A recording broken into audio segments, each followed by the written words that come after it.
Bismillahirrahmanirrahim. Assalamualaikum warahmatullahi wabarakatuh.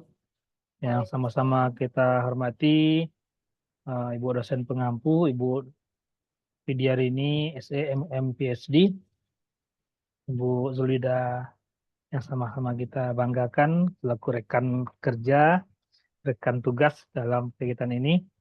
Pada kesempatan ini kami berdua dengan Bu Ida akan mempresentasikan tugas mata kuliah analisis kuantitatif dan kualitatif dengan topiknya adalah tentang penelitian kualitatif etnografi. Ya.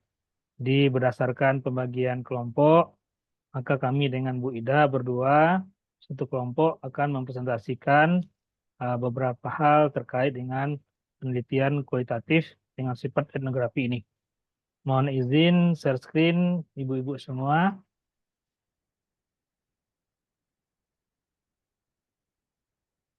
Baik, kita mulai.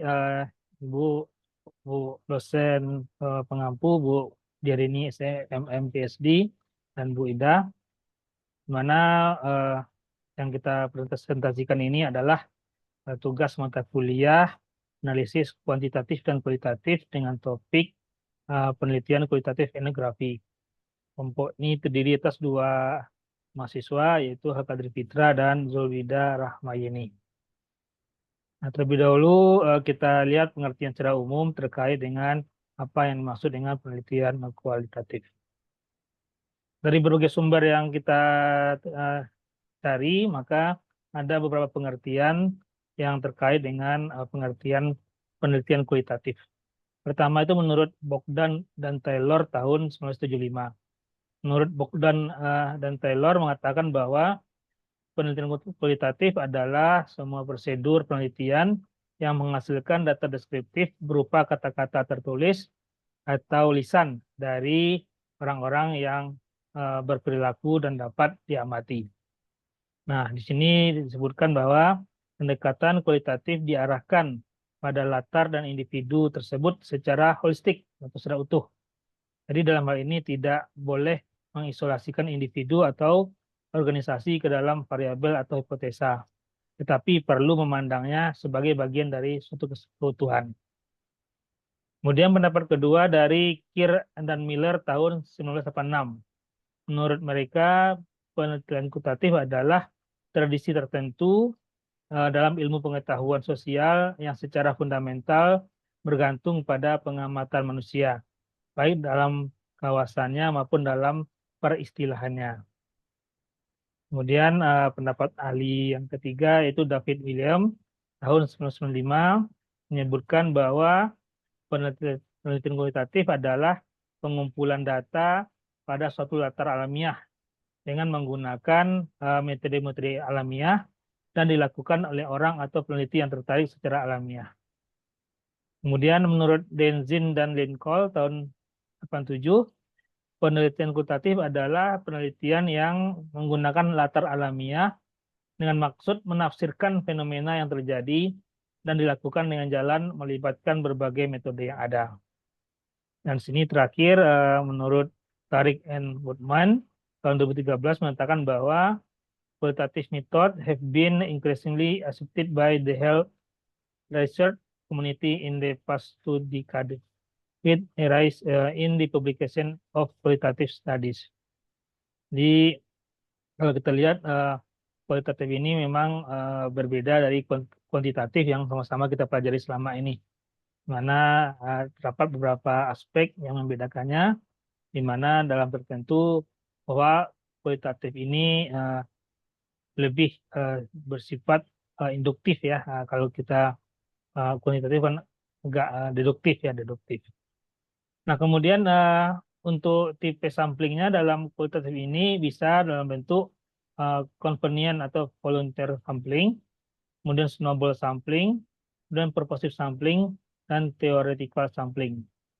Jadi dalam pemilihan sampel, karena peneliti terlibat di dalamnya, maka untuk penelitian kualitatif ini beberapa hal yang bisa kita gunakan untuk menentukan samplingnya. Jadi tidak bisa sepertinya kalau kita menggunakan rumus tertentu ya. Nah, jadi ini lebih banyak juga pakai purposive sepertinya, sampling ya. Nah, kemudian dalam pendekatan kualitatif itu tidak ada pendekatan yang dapat diterima secara universal untuk studi kualitatif. Nah, jadi pendekatan ini lebih cenderung ke arah kondisi yang kita temui di lapangan ya. Nah, jadi tidak disebutkan tidak ada pendekatan yang sifatnya bisa diterima secara universal. Kemudian juga pendekatan kualitatif yang spesifik tergantung pada disiplin atau bidang studinya. Kita di ekonomi tentu spesifiknya di bidang ekonomi nanti kualitatifnya. Bidang psikologi ya, di bidang yang lainnya juga demikian. Nah, kemudian pendekatan kualitatif ini metodenya penyelidikan harus memiliki justifikasi yang rasional. Ini yang jadi karena dia rasional, jadi dia melihat kondisi yang di lapangan. Nah, jadi tidak mengacu kepada data-data statistik yang dipakai seperti analisis statistik kuantitatif yang biasa kita pakai. Karena ada 5 pendekatan kualitatif yang menonjol. Memang ini jumlahnya ahli lain mengatakan lebih dari 5, ada yang 9 dan juga 11 ya. Kita lihat sini ada 5 di sini. Pertama tentang studi kasus, kemudian fenomenologi, etnografi, model naratif, dan teori dasar atau grounded theory. Nah, sesuai dengan tugas yang diberikan, maka kami akan fokus kepada tentang penelitian kualitatif dengan pendekatan etnografi ini. Nah, untuk penelitian etnografi ini ada beberapa ahli yang mendefinisikannya, sehingga kita lebih paham apa itu tentang terkait dengan penelitian etnografi itu. Pertama, ahlinya mengatakan adalah Bronislaw Malinowski tahun 1922. Menurut Bronislaw, bahwa etnografi sebagai suatu studi mendalam tentang kehidupan sehari-hari dan praktik-praktik masyarakat dalam konteks alami mereka. Ia menekankan pentingnya tinggal bersama subjek penelitian dalam jangka waktu lama untuk memahami budaya mereka secara holistik. Karyanya itu adalah judul Argonaut of the Western Pacific tahun 1922. Merupakan suatu karya yang paling terkenal di mana ia memaparkan metodologinya dan temuan-temuan dari studinya di Kepulauan Trop Rian. Kemudian ahli kedua adalah Clifford Geertz tahun 1973. Menurut si Geertz ini, yang etnografi itu adalah didefinisikan sebagai deskripsi tebal atau thick description, yaitu usaha untuk menggambarkan dan menafsirkan makna dari tindakan dan interaksi sosial dalam konteks budaya yang lebih luas. Menurutnya, etnografi tidak hanya mendokumentasikan apa yang orang lakukan, tetapi juga menginterpretasikan makna di balik tindakan tersebut. Karyanya yang terkenal berjudul The Interpretation of Culture tahun 1973, yang merupakan karya penting di mana Geertz memaparkan konsep deskripsi tebal dan pendekatan interpretatif terhadap penelitian budaya. Yang ketiga, ahlinya adalah James P. Spradley tahun 1979. Di sini Spradley mengatakan bahwa etnografi sebagai proses belajar dari orang-orang, bukan hanya tentang mereka. Ia menekankan pentingnya wawancara mendalam dan partisipasi langsung dalam kehidupan sehari-hari subjek penelitian untuk memahami perspektif mereka secara lebih baik. Karyanya yang terkenal adalah The Ethnographic Interview tahun 1979, merupakan buku panduan yang memberikan metodologi dan teknik wawancara yang digunakan dalam penelitian etnografis. Kemudian ahli yang keempat adalah Margaret Mead tahun 1928. Di sini murid mengatakan menekankan pentingnya memahami kehidupan sosial dan budaya dari sudut pandang anak-anak dan remaja sebagai bagian integral dari penelitian etnografi. Ia percaya bahwa pengamatan partisipatif yang dimulai sejak usia muda dapat memberikan wawasan yang unik tentang dinamika sosial dan budaya. Karyanya yang penting adalah Coming of Age in Samoa ya, tahun 1928. Adalah karya yang terkenal di mana Mead memaparkan hasil penelitiannya tentang kehidupan remaja di Samoa. Yang kelima, ahlinya adalah Paul Atkinson dan Martin Hammersley tahun 1994. Di sini Atkinson dan Hammersley mendefinisikan etnografi sebagai pendekatan penelitian yang melibatkan peneliti dalam pengamatan partisipatif, wawancara mendalam, dan analisis data kualitatif untuk memahami pola interaksi sosial dan budaya. Etnografi berfokus pada kontekstualisasi fenomena sosial dan latar alami mereka. Karyanya yang terkenal adalah Etnografi Principle in Practice tahun 1994 yang merupakan buku yang memberikan panduan tentang prinsip-prinsip dan praktik etnografi dalam penelitian sosial. Inilah 5 ahli ataupun peneliti-peneliti yang terkait dengan penelitian etnografi yang kita peroleh. Nah, dalam etnografi ini ya untuk samplingnya ada sampelnya itu ya, di mana sampelnya itu ya kalau kita katakan key informan ya istilahnya kalau di di kualitatif. Nah, untuk sampel ini mereka berbaur dengan banyak anggota budaya. Pendekatannya dalam jaringan yang besar ya, yang besar. Jadi dia berbaur. Jadi peneliti terlibat di dalamnya langsung gitu ya karena dia berbaur di dalamnya. Nah, biasanya percakapan informal ya, dengan 25 sampai 50 informan ya, informan. Nah, beberapa wawancara dengan sejumlah kecil yang disebut dengan key informan atau informan kunci ya. Nah, jadi ada berapa orang dan inilah yang membedakan dengan kuantitatif. Jumlah sampelnya tidak ditentukan berdasarkan pemilihan secara statistik gitu ya. Nah, berikut ini adalah beberapa contoh artikel yang terkait dengan penelitian kualitatif yang di bidang etnografi. Pertama, penelitian yang dilakukan oleh Yunita Sari, Saldi Yusuf Arianto, Rita Heni Kusumawardani, Anna Semeru, Eman Trisna, dan Saryono di Jurnal Helion tahun 2022 disilapan dengan judul The Cultural Belief and Practice of Diabetes Self-Management in Japanese Diabetic Patient and Ethnography Study. Ya, ini terbit tahun 2022 di Jurnal Helion ya, jurnal yang terindeks Scopus. Nah, penelitian ini berfokus pada eksplorasi ya, eksplorasi keyakinan budaya dan kesalahpahaman seputar pengelolaan diabetes di kalangan pasien Jawa di Indonesia. Penelitian ini menyoroti bagaimana keyakinan tersebut mempengaruhi praktik pengelolaan mandiri, regimen pengobatan, mekanisme penanggulangan, dan pengelolaan diet. Penelitian ini menekankan pentingnya program pendidikan yang sensitif secara budaya bagi pasien diabetes untuk mengatasi kesalahpahaman ini dan meningkatkan pengelolaan penyakit secara keseluruhan. Secara lebih detailnya, artikel ini membahas tentang keyakinan dan praktik budaya ya seputar pengelolaan diabetes di kalangan pasien Jawa di Indonesia.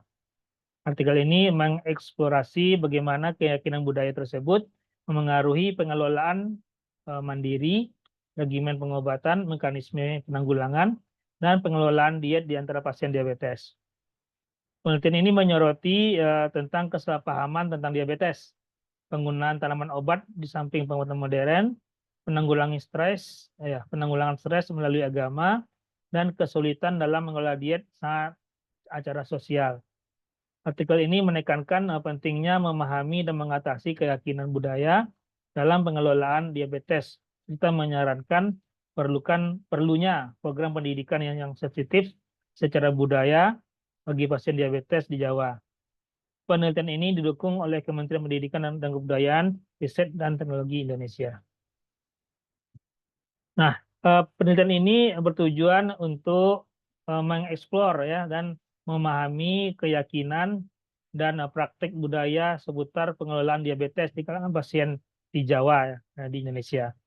Studi ini bertujuan untuk menyoroti bagaimana keyakinan budaya tersebut memengaruhi pengelolaan mandiri, regimen pengobatan, mekanisme penanggulangan, dan pengelolaan diet di antara pasien diabetes.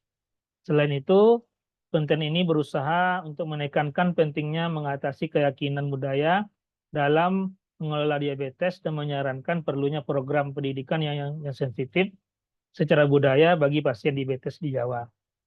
Nah, dalam penelitian ini menggunakan desain kualitatif dengan pendekatan etnografi dalam rangka mengeksplor keyakinan praktek budaya pengelolaan diabetes. Studi ini menggunakan metode purposive sampling untuk merekrut informan kunci dari Pusat Kesehatan Primer di Kabupaten Banyumas dan melakukan wawancara mendalam, observasi, serta pencatatan lapangan untuk pengumpulan data. Nah, analisis tematik kemudian dilakukan menggunakan perangkat lunak NVivo 12 untuk menganalisis data, diangulasi, debriefing, dan member checking juga dilakukan untuk memvalidasi temuan dan memastikan penelitian. Nah, objeknya adalah mengeksplorasi keyakinan, ya. Objeknya keyakinan praktik budaya pengelolaan diabetes di kalangan pasien di Jawa, di Indonesia. Kalau boleh disebut populasinya itu yang diteliti mencakup pasien Jawa dengan diabetes mellitus tipe 2, ya, T2DM, yang tinggal di Provinsi Jawa Tengah. Sedangkan Q informannya terdiri dari pasien dengan T2DM, anggota keluarga, dan penyedia layanan kesehatan yang dipilih berdasarkan usia, jenis kelamin, durasi T2DM, status pekerjaan, dan tingkat pendapatan. Jadi kalau boleh kita katakan ini berdasarkan purposive sampling, ya, berdasarkan kriteria.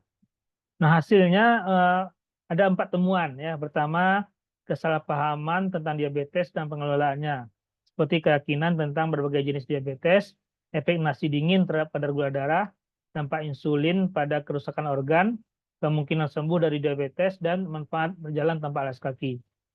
Kemudian keyakinan dan praktik budaya terkait regimen pengobatan, termasuk penggunaan tanaman obat dan ramuan rumah untuk mengelola diabetes. Temuan ketiga tentang mekanisme penanggulangan yang dipengaruhi oleh campuran budaya dan agama, seperti mengelola stres melalui penyerahan diri kepada Tuhan dan kesabaran dalam menghadapi penyakit. Temuan yang keempat tentang pengaruh budaya terhadap pengelolaan diet, termasuk kesulitan mengelola diet saat acara budaya dan tantangan mengonsumsi makanan yang memiliki rasa manis. Nah, temuan ini menyoroti dampak signifikan budaya Jawa terhadap keyakinan, praktik, dan perilaku pengelolaan mandiri diabetes di Jawa. Nah, penelitian ini memiliki kelebihan atau keunggulan pertama terkait dengan pemahaman budaya, di mana penelitian ini memberikan wawasan berharga tentang keyakinan dan praktik budaya seputar pengelolaan diabetes di kalangan pasien Jawa, yang meningkatkan pemahaman tentang bagaimana budaya mempengaruhi perilaku pengelolaan mandiri. Kemudian kelebihan kedua adalah implikasi praktis. Temuan penelitian ini dapat membantu penyedia layanan kesehatan, terutama perawat, dalam memahami kesalahpahaman dan keyakinan budaya yang dimiliki oleh pasien diabetes, sehingga mereka dapat merancang program pendidikan dan intervensi yang sensitif secara budaya dan efektif. Kemudian ketiga, pendekatan holistik dengan mengeksplor berbagai aspek seperti kesalahpahaman, regimen pengobatan, mekanisme penanggulangan, dan pengelolaan diet. Penelitian ini menawarkan berbagai komprehensif tentang bagaimana keyakinan budaya mempengaruhi pengelolaan diabetes, memungkinkan pendekatan yang lebih holistik dalam perawatan pasien. Kemudian keunggulan keempat adalah implikasi kebijakan. Penelitian ini yang didukung oleh Kemendikbud-Ristek-Dikti dapat memiliki implikasi bagi pengembangan kebijakan dalam mempromosikan praktik perawatan kesehatan dan program pendidikan yang sensitif secara budaya bagi pasien diabetes Indonesia. Namun di samping kelebihan, keunggulan, ada juga beberapa keterbatasan. Pertama, keterbatasan generalisasi. Penelitian ini terbatas pada Pulau Jawa, sehingga membatasi generalisasi temuan untuk seluruh Indonesia. Kemudian yang kedua, representasi sampel. Ya, meskipun sampel yang digunakan heterogen, sampel tersebut mungkin tidak sepenuhnya mewakili populasi keseluruhan pasien diabetes, karena sebagian besar adalah perempuan. Jadi ya, key informant itu hanya sebatas mereka saja untuk diambil keputusan. Kemudian adanya bias budaya. Penelitian ini berfokus secara khusus pada budaya Jawa, sehingga berpotensi mengabaikan keberagaman, keyakinan, dan praktik budaya di antara kelompok etnis lain di Indonesia, seperti etnis Minang, Kalimantan, ya, Batak, Papua, dan sebagainya. Jadi keterbatasannya bisa dalam lingkup bias budaya.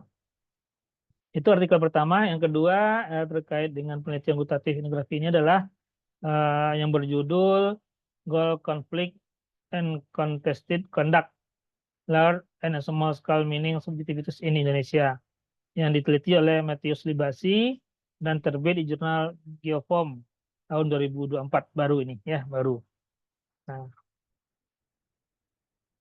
Nah, artikel ini mendalami konflik antara perusahaan tambang skala besar, yaitu Antam, dan penambang skala kecil di Pongkor, ya, Indonesia, dengan mengeksplorasi bagaimana benturan ini membentuk subjektivitas para pihak yang terlibat.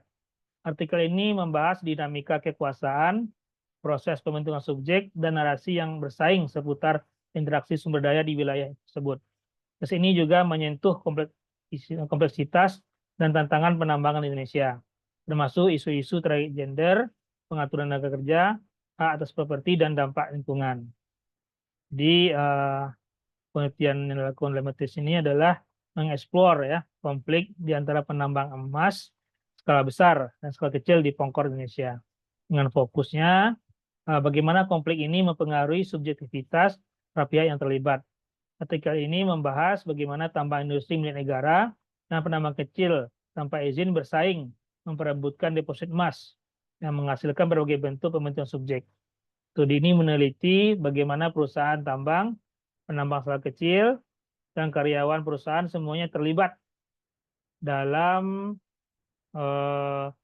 pembentukan subjek untuk menegaskan klaim mereka atas sumber daya. Selain itu, artikel ini menyoroti juga dinamika kekuasaan, proses pembentukan subjek, dan identitas yang bersaing dalam konteks ekstraktif, dengan menekankan sifat yang saling terkait dan saling membentuk dari subjektivitas ekstraktif di tengah konflik sumber daya.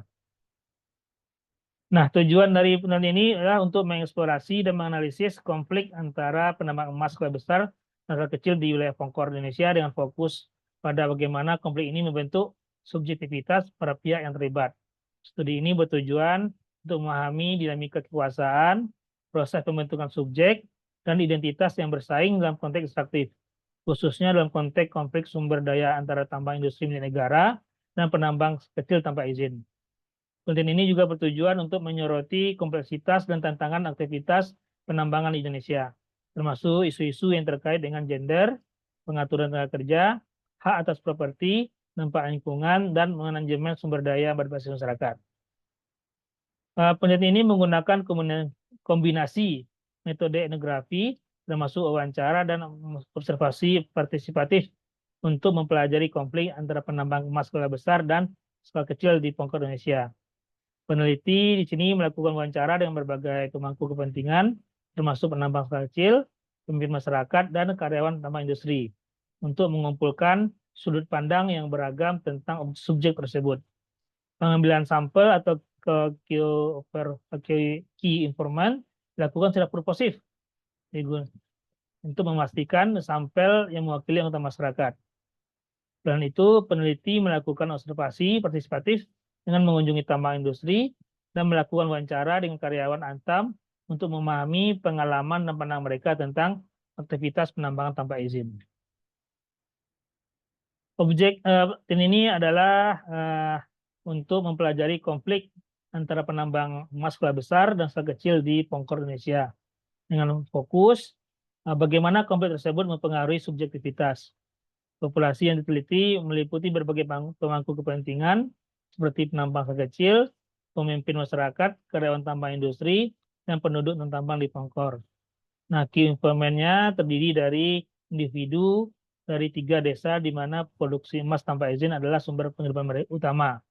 Dipilih melalui pengambilan sampel purposif untuk memastikan keberagaman di antara anggota masyarakat Pongkor.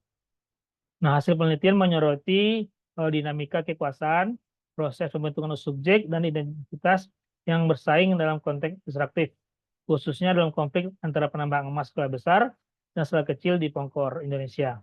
Studi ini menekankan sifat yang saling terkait dan saling membentuk dari subjektivitas ekstraktif di tengah konflik sumber daya.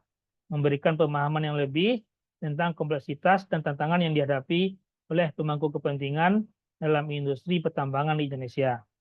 Selain itu, temuan penelitian menggarisbawahi berbagai bentuk pembentukan subjek yang digunakan oleh perusahaan tambang, nama skala kecil, dan karyawan perusahaan untuk menegaskan klaim mereka atas sumber daya dan menavigasi konflik tersebut.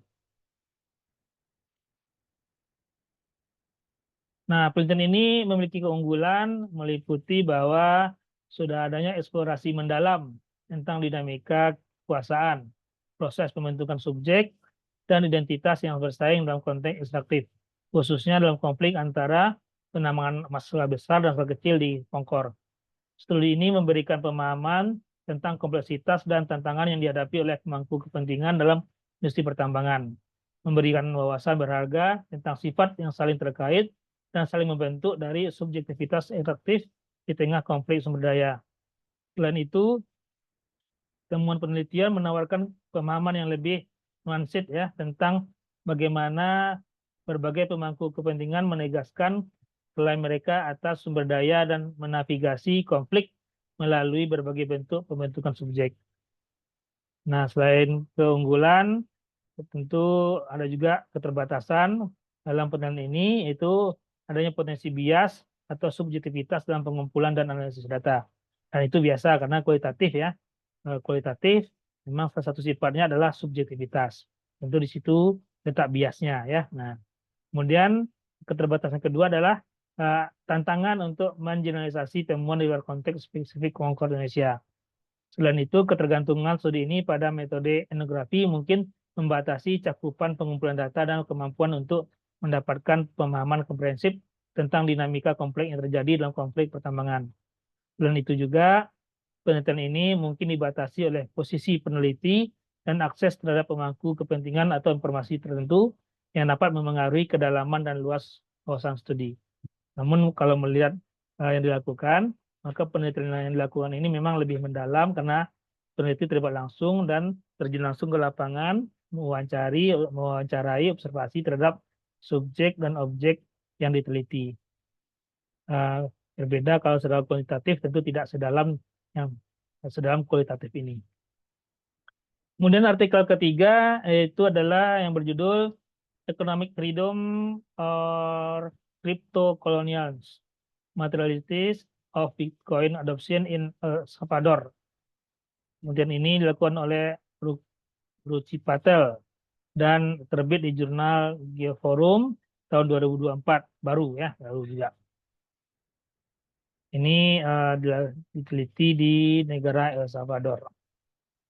Nah, penelitian ini itu melihat dokumen-dokumen yang secara kolektif membahas dampak adopsi Bitcoin di El Salvador, terutama berfokus pada studi kasus El Zonte. Mereka menyoroti bagaimana adopsi Bitcoin dipromosikan secara solusi untuk kemiskinan dan tantangan ekonomi, telah menyebabkan pembangunan yang tidak merata, eksploitasi neokolonial, dan ketidaksetaraan sosial dan ekonomi di negara tersebut. Penelitian ini menekankan konsekuensi negatif dari proyek pengembangan yang didorong oleh kripto, memperingatkan tentang potensi kontrol teritorial, sumber daya, dan politik yang difasilitasi oleh cryptocurrency di negara-negara berkembang seperti El Salvador. Di dalam artikel ini membahas tentang implikasi sosioekonomi dari adopsi Bitcoin di El Salvador yang berfokus pada studi kasus di El Zonte yang juga terkenal sebagai Bitcoin Beach. Artikel ini menyoroti bagaimana adopsi Bitcoin telah menyebabkan pembangunan yang tidak merata, dampak neokolonial, dan kripto-kolonialisme di negara tersebut.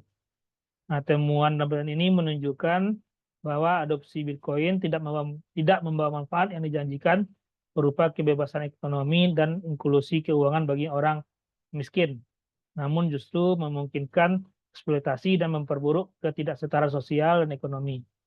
Artikel ini juga menimbulkan kekhawatiran tentang dampak lingkungan, ketidaksetaraan sumber daya, dan penggusuran penduduk miskin yang didukung oleh negara akibat berpihakan terhadap elit kripto asing dan investor oleh pemerintah di bawah Presiden Nayib Bukele.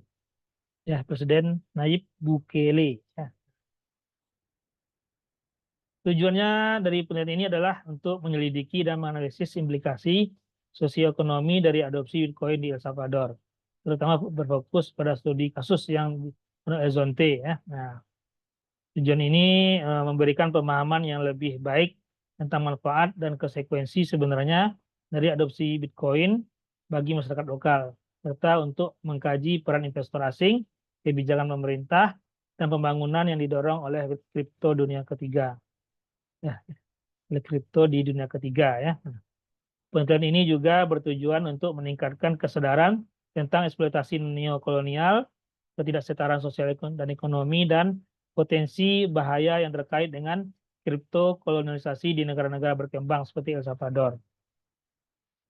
Nah, pendekatan dalam penelitian ini adalah dengan pendekatan etnografis, survei pada 192 rumah tangga, kemudian wawancara lanjutan dengan penduduk, wawancara mendalam dengan informan kunci, analisis tematik, transkripsi wawancara, analisis data arsip digital, dan analisis dokumen laporan pemerintah dan kebijakan. Nah, objeknya adalah penyelidikan terhadap implikasi sosioekonomi dari adopsi Bitcoin di El Salvador. Nah, populasi dalam penelitian ini adalah meliputi penduduk El Zonte, sebuah komunitas di pantai El Salvador dengan fokus khusus pada mereka yang terdampak oleh adopsi Bitcoin. Key informant untuk penelitian ini adalah terdiri dari 192 keluarga rumah tangga tadi yang dipilih menggunakan pendekatan pemilihan sampel acak berstrata spasial yang wawancara lanjutan dilakukan dengan 34 dari penduduk yang disurvei. Nah, penelitian ini menemukan hasil bahwa adopsi Bitcoin di kalangan penduduk miskin dan usaha kecil di Zonte kurang memuaskan, dengan hanya 36% rumah tangga yang disurvei melaporkan penggunaan aktif Bitcoin oleh satu atau lebih anggota rumah tangga. Penggunaan Bitcoin jarang terjadi, cenderung pada orang dewasa muda, dan jarang digunakan untuk tabungan atau tujuan investasi. Bitcoin lebih banyak digunakan untuk pembelian dasar dengan dana bantuan Bitcoin Bits daripada untuk pengiriman uang seperti yang sering diklaim. Studi ini juga menyoroti kekhawatiran tentang proyek pengembangan yang lebih besar di El Zonte yang menimbulkan dampak lingkungan dan keterbatasan konsultasi dengan masyarakat sehingga menimbulkan kekhawatiran lokal tentang manfaat tersebut. Nah, keunggulan penelitian ini memberikan wawasan kepada kita tentang implikasi sosioekonomi dari adopsi Bitcoin di El Salvador. Dengan menggunakan metode penelitian etnografis, lakukan survei, wawancara, dan menganalisis data, studi ini menawarkan pemahaman komprehensif tentang dampak adopsi Bitcoin terhadap masyarakat lokal. Penelitian ini mengungkapkan tantangan, risiko, dan keterbatasan yang terkait dengan penggunaan Bitcoin di kalangan penduduk miskin dan usaha kecil di El Zonte. Nah, penelitian ini juga menyoroti praktik eksploitatif dari organisasi yang mempromosikan adopsi Bitcoin, seperti mengaitkan program bantuan dengan penggunaan cryptocurrency dan memberlakukan pembatasan pada uang bantuan. Selain itu, penelitian ini meningkatkan kesadaran tentang eksploitasi neokolonial, ketidaksetaraan sosial dan ekonomi, dan konsekuensi negatif potensial dari pembangunan yang didorong oleh kripto di negara-negara berkembang seperti El Salvador. Temuan penelitian ini berkontribusi juga pada diskursus kritis tentang adopsi Bitcoin dan implikasinya bagi masyarakat yang terpinggirkan, menyerukan kehati-hatian, pengawasan, dan akuntabilitas dalam proyek-proyek pembangunan yang didorong oleh kripto.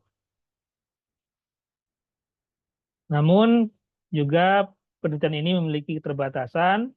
Pertama, dari ukuran sampel yang lebih kecil, hanya 192 rumah yang tinggal di Zonte.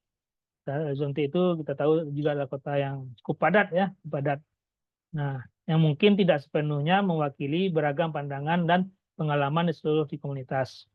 Selain itu, studi ini terutama berfokus pada adopsi Bitcoin di El Zonte dan mungkin tidak mencakup implikasi lebih luas dari penggunaan cryptocurrency di wilayah lain di El Salvador atau dunia lainnya di dunia ketiga. Nah, penelitian ini juga mengakui potensi bias dalam pengumpulan dan analisis data. Kita tantangan melakukan penelitian lapangan dalam konteks sosiopolitik yang kompleks.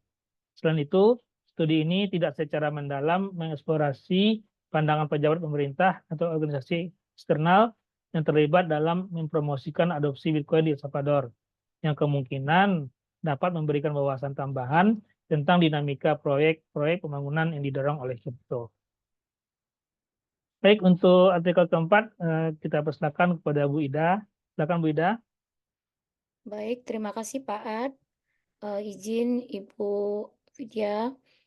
Selanjutnya artikel keempat mengenai penelitian tentang Return to Countryside and Ethnographic Study of Young Urbanities in Japan Shrinking Region oleh Nancy Yauji yang dipublis di Journal of Rural Studies 107 tahun 2024 ini, di mana artikel ini menceritakan bagaimana studi etnografi tentang kaum muda di Jepang yang mengalami penurunan populasi dan aktivitas ekonomi.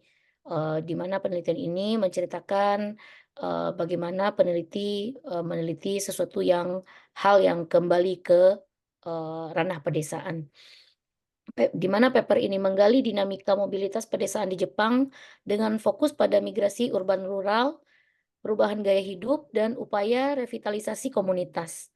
Paper ini mengeksplorasi motivasi, tantangan, dan pengalaman para migran muda yang pindah ke daerah pedesaan yang mengalami depopulasi dengan menekankan peran populasi hubungan dalam kontribusi terhadap pembangunan regional dan sifat yang fleksibel dari mobilitas kontemporer. Tujuan dari penelitian ini adalah untuk mengeksplorasi fenomena migrasi urban rural di Jepang dengan fokus pada migrasi gaya hidup, pengalaman pada migran muda, dan revitalisasi daerah pedesaan. Studi ini bertujuan untuk memahami motivasi, tantangan, dan beragam bentuk mobilitas pedesaan di kalangan migran di berbagai kelompok usia dengan menyoroti peran populasi hubungan dalam strategi pembangunan regional dan upaya revitalisasi komunitas. Penelitian ini menggunakan kombinasi metode, termasuk penelitian lapangan, wawancara, observasi, analisis dokumen, dan analisis wawancara. Penelitian di lapangan yang intens dilakukan untuk membangun hubungan baik dengan informan dan mengumpulkan tanggapan yang mendalam. Studi ini melibatkan 35 wawancara semi terstruktur dengan migran urban rural dan individu yang dianggap sebagai bagian dari populasi hubungan dalam rentang usia 20-an hingga 40-an. Metode etnografi diadopsi untuk memperoleh wawasan tentang motivasi dan pengalaman para migran. Penelitian ini juga mengandalkan studi kualitatif berbasis penelitian lapangan etnografis. Penelitian menunjukkan bahwa para migran urban rural di Jepang, khususnya dalam rentang usia 20 hingga 40-an tersebut, merupakan kekuatan yang berkembang yang berkontribusi pada masa depan daerah pedesaan melalui pertukaran yang berkelanjutan yang dikenal sebagai populasi hubungan. Meskipun menghadapi tantangan seperti upah rendah dan pilihan pekerjaan yang terbatas, banyak migran yang menemukan manfaat dalam kehidupan pedesaan, namun mungkin tidak tinggal dalam jangka panjang karena minat pribadi dan tujuan hidup. Pemerintah telah memperkenalkan langkah-langkah dukungan untuk menarik pemuda ke daerah pedesaan, termasuk subsidi untuk bisnis baru. Studi ini menyoroti pentingnya hubungan personal dan kontribusi individu dalam kolaborasi dengan komunitas lokal untuk masa depan daerah pedesaan. Nah, adapun keuntungan dari penelitian ini, yang pertama yaitu eksplorasi komprehensif. Maksudnya di sini bahwa penelitian ini memberikan eksplorasi komprehensif tentang migrasi urban rural di Jepang dengan fokus pada berbagai aspek seperti motivasi, tantangan, keberlanjutan, dan integrasi komunitas. Kemudian yang kedua keuntungannya adalah fokus pada migran muda. Artinya dengan berfokus pada migran muda dalam rentang usia 20 sampai 40-an tersebut, studi ini memberikan gambaran tentang pengalaman dan pandangan kelompok demografis yang secara aktif berkontribusi pada revitalisasi pedesaan. Yang ketiga, analisis dukungan pemerintahan.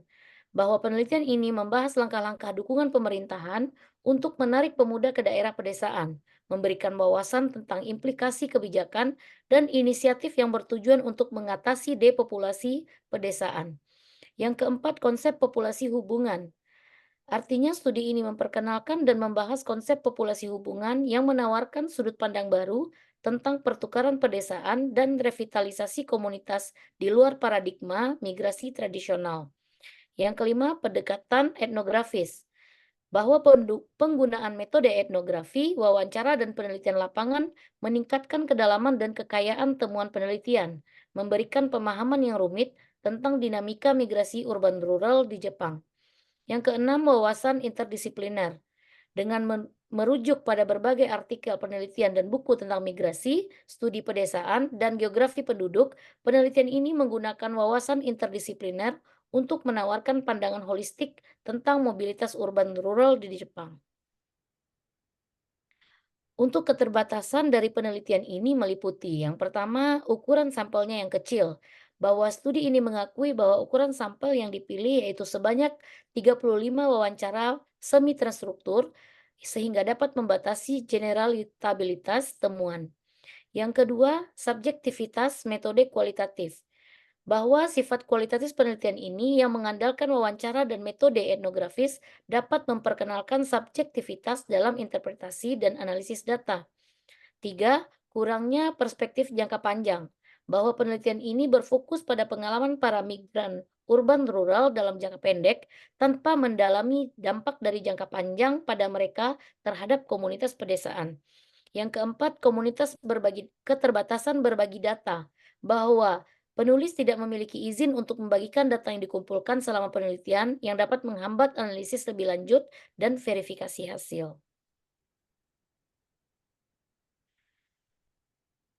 Jurnal yang kelima mengenai Social Economic Immobility, a study of fishermen's struggle among corporation powers in the East Coast of Kalimantan, Indonesia.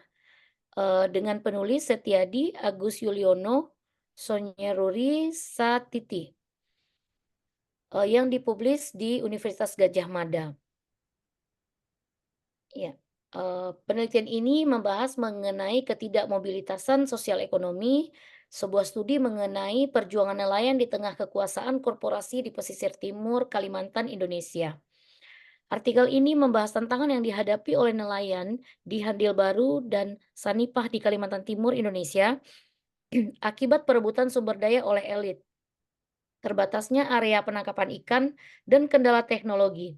Artikel ini menekankan dampak perusahaan minyak terhadap penggunaan lahan dan ekologi perikanan, serta persaingan di antara elit lokal untuk program pemerintah dan tanggung jawab sosial perusahaan. Studi ini menggarisbawahi perlunya evaluasi kinerja elit lokal dan inisiatif pembangunan untuk mengatasi kesenjangan sosial dan konflik dalam komunitas. Studi ini bertujuan untuk menyoroti dampak perusahaan minyak terhadap penggunaan lahan dan ekologi perikanan, serta persaingan di antara elit lokal untuk program pemerintah dan tanggung jawab sosial perusahaan. Selain ini, penelitian ini menekankan perlunya evaluasi kinerja elit lokal dalam inisiatif pembangunan untuk mengatasi kesenjangan sosial dan konflik dalam komunitas. Penelitian ini menggunakan kombinasi metode kualitatif dan kuantitatif, termasuk observasi partisipatif, wawancara mendalam, diskusi kelompok terarah atau FGD, dan survei. Selain ini, pemetaan pemangku kepentingan dilakukan melalui pertanyaan mendalam dan FGD untuk mengidentifikasi aktor-aktor kunci dalam komunitas dan kepentingan mereka. Objek penelitian ini adalah masyarakat nelayan di Handil Baru dan Sanipah, Kalimantan Timur, Indonesia. Populasinya termasuk nelayan yang bekerja di perikanan tangkap laut, perikanan budidaya, dan pengolahan produk perikanan di dua desa tersebut. Sampel dan key information terdiri dari 1.145 orang dari 108 keluarga di Sanipah dan 142 keluarga di Handil Baru, dengan 90% data difokuskan pada keluarga nelayan. Penelitian ini menemukan bahwa perebutan program dan bantuan oleh elit, ketidakpastian, dan hilangnya area penangkapan ikan akibat keberadaan perusahaan minyak, serta kendala teknologi yang merupakan tantangan signifikan yang dihadapi oleh nelayan di Handil Baru dan Sanipa, Kalimantan Timur, Indonesia. Bahwa studi ini menyoroti bagaimana elit lokal tidak mewakili kepentingan semua anggota masyarakat, yang menyebabkan polarisasi kekuasaan dan persaingan dalam distribusi sumber daya. Selain itu, penelitian ini menekankan perlunya proses pengambilan keputusan yang inklusif, melibatkan para pengusaha lokal dan keluarga mereka dalam tata kelola pesisir terdesentralisasi. Kelebihan dari penelitian ini meliputi yang pertama, pemahaman dan komprehensif. Penelitian ini memberikan pemahaman yang komprehensif tentang tantangan yang dihadapi oleh nelayan di pesisir timur Kalimantan, Indonesia, termasuk dari struktur sosial, perebutan elit, keterbatasan, area penangkapan ikan, dan kendala teknologi. Yang kedua, menyoroti dampak. Studi ini efektif dalam menyoroti dampak intervensi pembangunan keberadaan perusahaan minyak dan peran elit lokal terhadap masyarakat nelayan yang memberikan pencerahan tentang dinamika kekuasaan dan ketimpangan sosial serta ekonomi. Yang ketiga, implikasi kebijakan. Dengan menekankan perlunya evaluasi kinerja lokal dalam program pembangunan dan advokasi untuk inklusi mereka dalam proses pengambilan keputusan untuk tata kelola pesisir yang baik, penelitian ini juga menawarkan implikasi kebijakan berharga untuk mengatasi kesenjangan sosial dan konflik dalam masyarakat. Yang keempat, konteks lokal. Penelitian ini berfokus pada desa-desa tertentu di Kalimantan Timur yang memberikan wawasan tentang tantangan unik yang dihadapi oleh nelayan di Handil Baru dan Sanipa yang dapat membantu dalam merancang intervensi dan kebijakan untuk mengatasi kebutuhan khusus dari komunitas-komunitas ini. Yang kelima, pendekatan multidisipliner dengan menggunakan kombinasi metode kualitatif dan kuantitatif termasuk observasi partisipatif, wawancara, FGD, dan survei. Penelitian ini menawarkan pendekatan multidisiplin yang memperkaya kedalaman yang lebih luas dan temuan yang lebih luas. Selanjutnya, keterbatasan dari penelitian ini meliputi yang pertama keterbatasan generalisasi. Studi ini berfokus pada desa-desa tertentu di Kalimantan Timur, Indonesia yang dapat membatasi generalisasi temuan tersebut ke komunitas nelayan atau wilayah yang lainnya. Yang kedua, potensi bias. Ada kemungkinan bias dalam pengumpulan analisis data karena penelitian ini mengandalkan metode kualitatif dan kuantitatif yang dapat dipengaruhi oleh pandangan peneliti atau tanggapan partisipan. Tentunya ini maksud dari penelitian kualitatif ya. Yang ketiga, kurangnya data longitudinal. Penelitian ini mungkin kurang data longitudinal untuk melacak perubahan dari waktu ke waktu dalam tantangan yang dihadapi oleh nelayan dan aktivitas dan efektivitas intervensi pembangunan. Yang keempat, ruang lingkup pemetaan pemangku kepentingan. Bahwa pemetaan pemangku kepentingan yang dilakukan dalam penelitian ini mungkin tidak menangkap seluruh aktor dan kepentingan yang terlibat dalam komunitas yang dapat mengabaikan dinamika yang penting. 4. Ketergantungan pada faktor eksternal.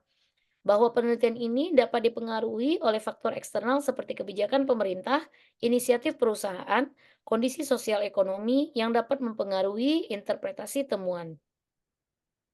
6. Representasi yang kurang memadai. Studi ini terutama berfokus pada sudut pandang nelayan dan elit lokal yang berpotensi mengabaikan suara dan pengalaman anggota masyarakat atau pemangku kepentingan lainnya. Yang terakhir, sumber daya yang terbatas. Bahwa kendala dalam hal waktu, pendanaan, dan akses terhadap data atau informasi tertentu mungkin telah membatasi kedalaman dan keluasan dari temuan penelitian ini. Demikian presentasi dari kami kelompok 1 dari saya Zulida Rahmayeni beserta dengan Pak Halkadri. Saya kembalikan pada Pak Ad. Baik, terima kasih Bu Zulida. Demikianlah kami sampaikan kepada Bu dosen pengampu, Bu Widyarini SEMM PhD, atas presentasi yang kami lakukan. Tentunya kami inilah yang maksimal yang kami lakukan. Mudah-mudahan ada manfaatnya dan tentunya menambah wawasan kita terkait dengan penelitian kualitatif etnografi. Dan memang secara khusus untuk etnografi kualitatif ini, bidang SDM maupun bidang keuangan, kita agak sulit menemukannya ya Bu Ida ya. Jadi kita agak menyerempet-nyerempet di situ yang bisa kita tampilkan. Namun tentu ini menjadi semangat juga bagi kita untuk membuat kualitatif etnografis untuk SDM dan keuangan ya Bu Ida ya. Betul, betul. Mudah-mudahan Pak Ad. Baik, terima kasih Bu Ida dan terima kasih Bu Vidya. Kami akhiri dengan baca hamdalah. Alhamdulillahirabbil alamin. Assalamualaikum warahmatullahi wabarakatuh. Waalaikumsalam warahmatullahi